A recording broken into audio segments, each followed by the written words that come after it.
Everybody, welcome back to the channel. In this video, we'll be talking about one player every Premier League club should sign. If you enjoy these sort of videos, please don't forget to leave a like, comment and subscribe, and let's get straight into it. So, yeah, we're going to go through every single player. We're going to recommend one sort of player that should sign. We'll have a conversation about it. You can let me know your thoughts in the chat, and yeah, we'll get into it. So, the first club is Bournemouth now. For me, the player that I've identified is Antonio Silva. And I don't know if they've officially signed him, but after losing Marcos Senesi, after sort of losing Housen and Zabani the season before, they need a centre-back to come in.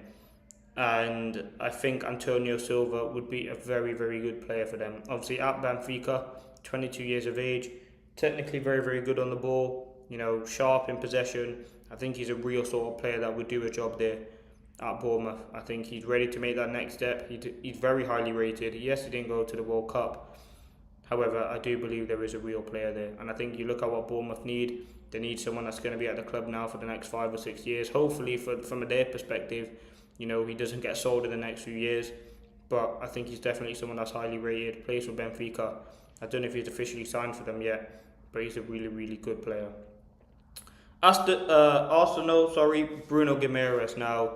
Arsenal are crying out for another midfielder, in my opinion. Yes, they have Norgard, obviously Rice, Lewis Kelly's in there, Zubamendi, I think I already mentioned him. They need one more player in there, and Bruno Guimaraes would just be the sort of perfect piece of the puzzle, in my opinion.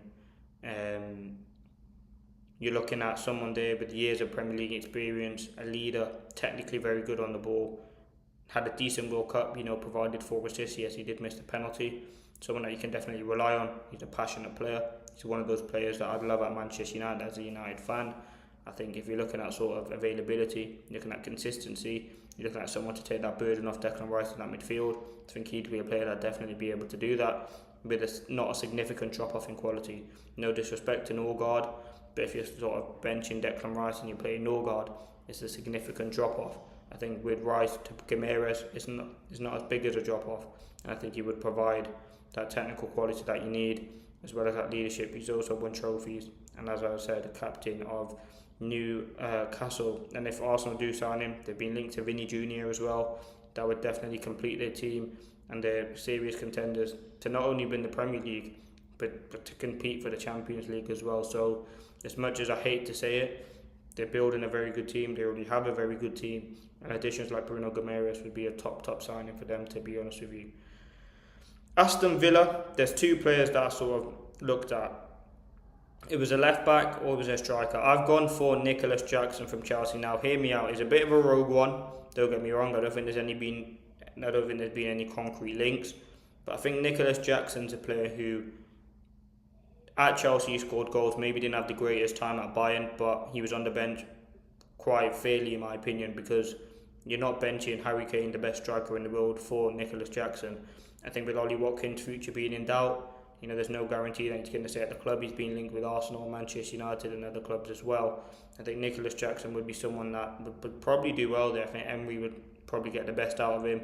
Wouldn't cost you too much as well. Obviously, he has that Premier League and European experience.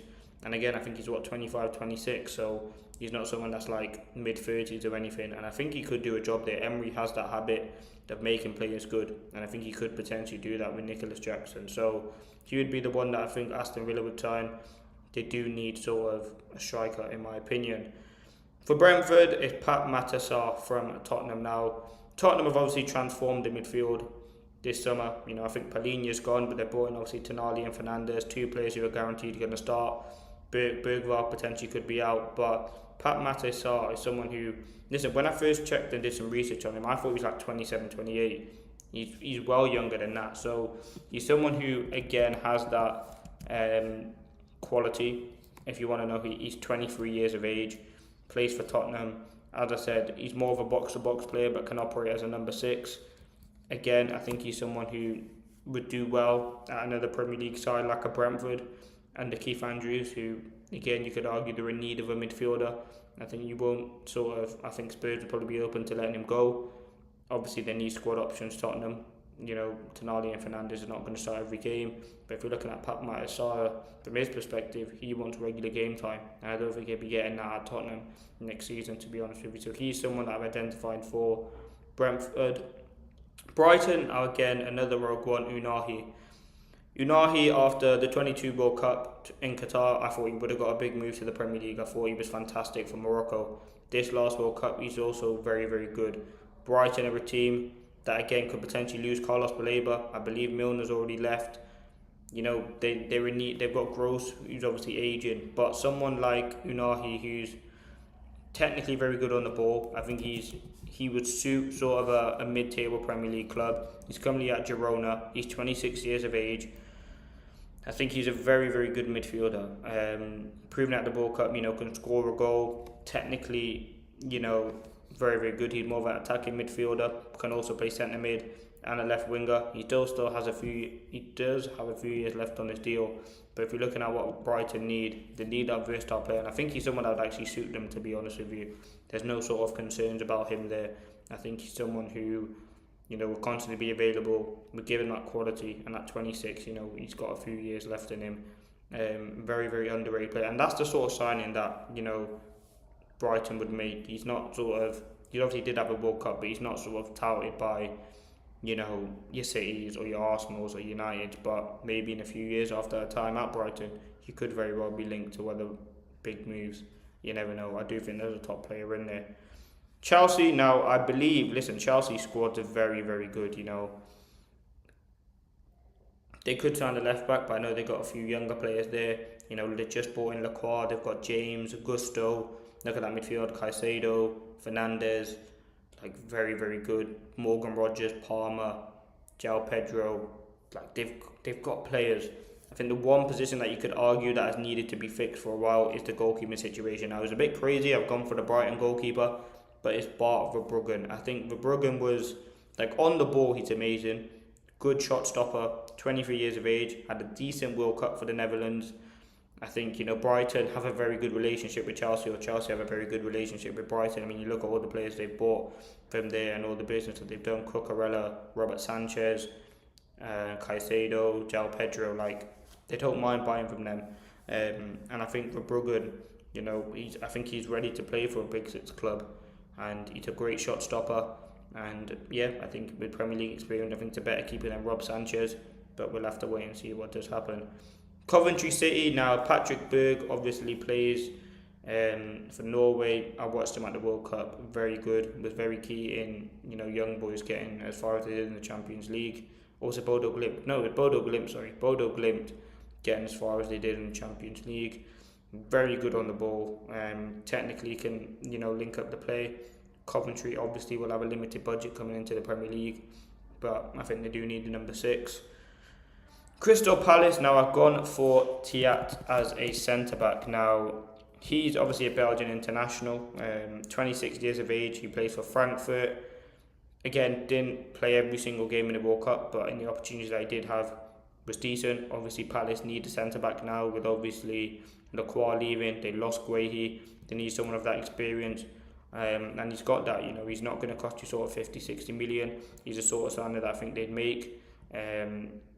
And yeah, he can play a left back, he can play a centre back, and I think if Palace are going to sign anyone, it would probably be a centre back this summer. I think Arthur Thiat would be a very, very good player for them. On the ball, off the ball, as a good centre back, I think he's decent. Everton, I think Everton needed a full back, and I've gone for Jed Spence. Now, obviously you would say he's unhappy at Tottenham. I don't think it's right to say that. I know he was definitely unhappy under Thomas Frank. Very good World Cup for him. I think he was really quite impressive. Technically on the ball, very good. Sharp defensively, aerially very good, versatile. And I think when I do watch Everton, they have Mikalenko, and at times it's been James Garner. It's been obviously Jake O'Brien. They need a consistent right back, and Jed Spence will give you cover in both positions. Now, whether he would leave Tottenham to go to such and such a lower Premier League side, I don't think you can really say that, because over the last few years Everton have been quite decent. So Yeah, I think Jed Spence would be a decent player, very versatile. Then could do a job there, wouldn't cost you again a lot of money, and definitely someone that I can see excelling at Everton. Fulham now, obviously Fulham have Arbeloa as their manager, obviously from Real Madrid. I think with Anthony Robertson's injury concerns, I think Alvaro Carreras will be someone that would do a job there. You know, with obviously Real Madrid bringing in Cucurella, they got Ferland Mendy still there. I think they got Fran Garcia as well. There's not going to be many chances, I believe, for Carreras, and I could very well see him going to a different club. As a United fan, I would love to have him back at United. I think he's a very good centre back, technically on the ball, very good. I don't know why Ten Hag even sold him, but I can see Arbeloa going back to Real Madrid and getting those sort of players. Whether that's again a Carreras, whether someone like Pittard, he won't be getting any of the big players, but I can see someone like that coming in and doing a job. But I've gone for Carreras just based on Anthony Robertson injury concerns. At 29, 30 years of age. I think Carreras, he's had English football experience, and I think he'd do well there. Hull, I've gone for Elliot Stroud. Listen, I'm not going to lie, I don't watch much of Hull. Doing research, Elliot Stroud, he plays for West Brom, I believe. I believe he plays for West Brom. No, he doesn't. There was someone I was looking at played for West Brom. Elliot Stroud, listen, decent player. I think he'd do a job there. He plays at left back. I think that's something that Hull City need. Ipswich, I've gone for Dyson Maeda. Abdul Fattah, I believe, plays for Leicester. Very good player, technically on the ball. I think definitely someone that do well there. Again, I don't watch the bigger clubs. I don't watch the Championship as much as I do the Prem. So I don't really know what Ipswich need. But just say Fattah for this. Leeds, Suzuki, now they lost obviously Cardalo, who was their main keeper, to Manchester United. They lost Meslier. I think Suzuki, after a pretty impressive World Cup, could potentially be on his way out of Parma. I think he's, no disrespect to them, I think he's a better keeper than that. He's had, when he was at his previous club, Aurora Red Diamonds, I believe, or Red Dragons, he was linked to United. He was that good. So he's still young. I think he's ready for that Premier League move. I think he'd do a very, very good job. And I think, looking at what Leeds need, they need a goalkeeper. Liverpool, Bradley Barcola now.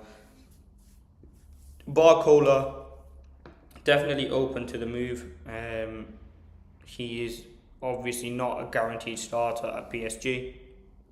I think with Barcola, he's a player who can definitely do a job. Technically on the ball, very good. Defensively, very strong. Yes, you can talk about his finishing not being there, but he's got the work rate, he's got the tenacity, and I think he'd be a very important player for any club that he goes to. I think he's a top player, and Liverpool obviously need a winger to replace Mohamed Salah, and with Barcola, he can play anywhere across the front three. So I think that'd be something that would be very useful to Liverpool. Manchester City, you could argue they need a right back. I think Mateus Nunes is a decent player. Obviously they've signed Anderson. If Rodri goes, their priorities may change. But the player that I've mentioned is Tino Livramento. He's been linked to them before as a right back, so he's very good. Can also do a job at left back.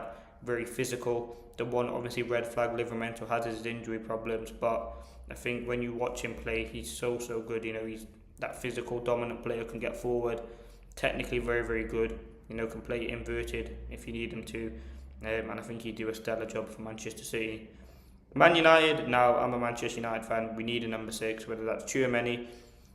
That's my ideal. In terms of most realistic, I've gone for Manu Kone. Manu Kone, someone who obviously plays for Roma, had a pretty impressive World Cup. I think United have definitely been linked to him. He's a player that I think they would sign. Hopefully they do go out and sign someone in that number 6 position, because it's a position that we needed. Obviously, 40-50 million pounds. Come in, do a job. I think he'd improve that team, give us an option as an actual genuine number 6. Newcastle, I know they've been linked to many players. I think they've been linked to goalkeepers, potentially left backs. They've lost right backs with them losing Trippier, but obviously got Livramento, potentially a Gordon replacement, and I've actually gone for them, Marcus Rashford. Now I know he's probably going to stay at United, but as a player to replace Gordon, they need someone technical ability, Premier League experience, quality, and Rashford has all of those. I think he'd do a job there. I think he'd obviously play well for Newcastle, and I think he's actually better than Gordon in my opinion. Nottingham Forest, Bergvall. I think Bergvall, with Nottingham Forest losing Elliot Anderson, I think it's obvious they need to bring in a midfielder. Bergvall's 20 years of age, technically good on the ball. I think Spurs, again, he's not guaranteed minutes there, and he could potentially be on his way out. I think he's definitely good enough for a Premier League move, and I think he'd do a very good job at Forest. And I can see him excelling there and then potentially getting a move after that to another big club.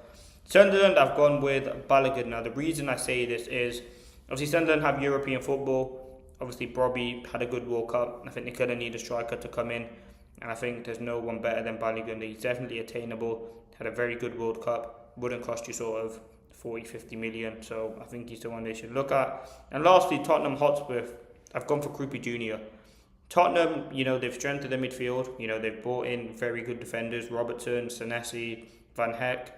And they've already got Van der Ven, Romero, Porro, Spence in midfield. They've got Gallagher, Xavi Simons, Bergvall if he stays, Pat Matasar, Tonali, Fernandez if I didn't mention him, Maddison. Then they've got Kulusevski. They've actually got a very, very good team, just thinking about it now. But the one position, Solanke you can't rely on. Richarlison's a bit iffy. I would go out and sign Krupi Jr. from Bournemouth. And Tottenham, they're showing that they have very good intentions, and they're really going mad this window. So I think Krupi Jr. would be the perfect signing for them. Technically on the ball, can score a goal, very good prospect. But listen, let me know your thoughts in the comment section below. Please don't forget to leave a like, comment and subscribe. That's been the first long video I've done on the channel, coming up to about 17.5 minutes. So yeah, let me know your thoughts. Don't forget to drop a like, comment, subscribe, and peace.